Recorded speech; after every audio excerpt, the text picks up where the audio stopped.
National Institute of Health Protection is supposed to launch in 2 months' time a takeover test and trace.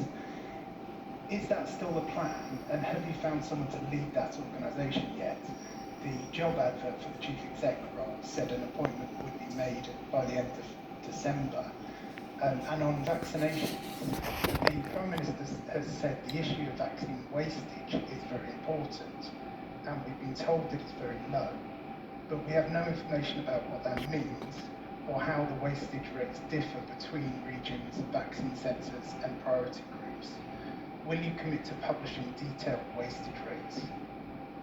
Well, obviously, reducing the wastage rate is incredibly important, and we exchange best practice, and part of the standard operating procedure is constantly kept under review to see how we can reduce the amount of wastage. On the National Institute for Health Protection, absolutely, that is on track to launch in April, and it has a very, very important role at pulling together all the different parts of the health protection response and making sure that we have one institution that is constantly on the lookout for not just the response to this pandemic, but to make sure that we are as prepared as we possibly can be.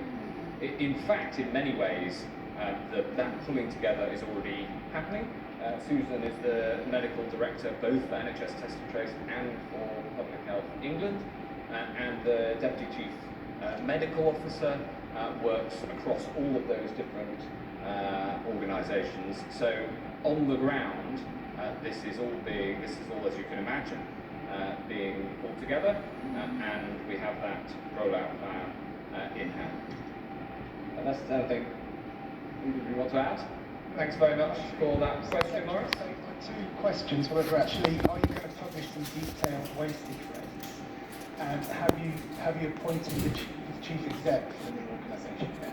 Yeah, and on the wastage rates, I set out where we're up to in terms of wastage rates. I'm very happy to look into further publications. And in terms of the NIHP, there'll be an announcement as soon as the decision's made. Thanks very much indeed. So that's the end of the latest coronavirus briefing from number 10 Downing Street. Let's just take you through some of the key points that emerged from that briefing with Matt Hancock, the Health Secretary. He said there were now signs that the current lockdown is working, but that this is not the moment to ease on restrictions. Mr. Hancock said 500,000 people got a COVID vaccine on Saturday alone, with a total now of 6.5 million people having got their first dose of the vaccine.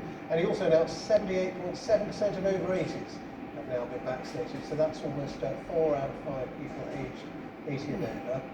So despite that positive news, the Health Secretary also described what he called the relentless nature of the pressure still facing the National Health Service.